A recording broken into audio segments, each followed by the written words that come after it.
For more on the White House pursuit of punitive tariffs, I spoke to Joel Trachtman. He's a professor of international law at Tuft University's Fletcher School.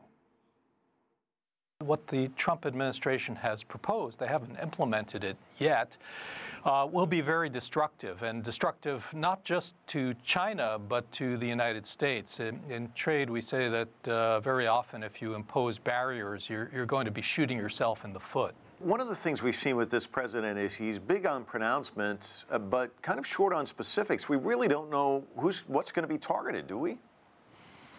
That's exactly right. He signed a memorandum yesterday instructing the United States Trade Representative, Bob Lighthizer, to develop a list of products that would amount to $50 billion worth of products that would be subject to 25% tariffs. Now, it's up to Lighthizer to come up with that list and then to propose the list, and there will be hearings, and you can expect that businesses that use those products and consumer organizations are going to be looking carefully at those lists and arguing that things should be taken off that list. Then, of course, China has already said they're going to retaliate against whatever the United States does in areas like pork or sorghum or soybeans. And those people who sell to China are looking at this list and saying, wait a minute, if we do these things, then we're going to be hurt as well. How do you negotiate with the United States? Because it seems to be a moving target. You hear one thing one day, something new the next.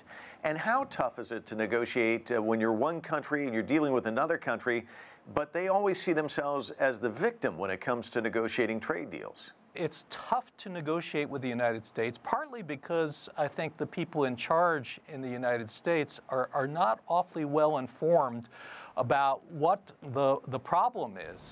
The problem is not trade deficits, and we have lots of very complicated supply chains, and if you disrupt those, you make United States businesses less competitive. Is this more bluster or bluffing then, do you think?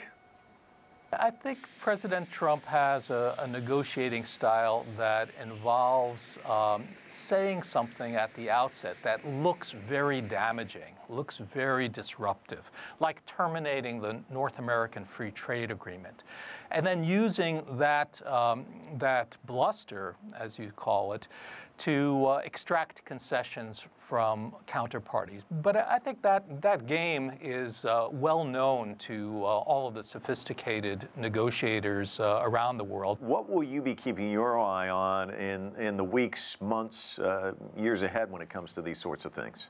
I think it'll be important to see how China responds. And from what I've heard so far, China intends to respond in a tough way, but in a measured way. But the other thing that I worry about is that the international system, which has, since the 1940s, made the world a much better place, starting with the General Agreement on Tariffs and Trade and now with the World Trade Organization, may be undermined, and some of those commitments that the United States has engineered and made over the years may be hurt, and we're entering a period of the Wild West where one side hurts the other side and the other side responds, and that makes everybody worse off.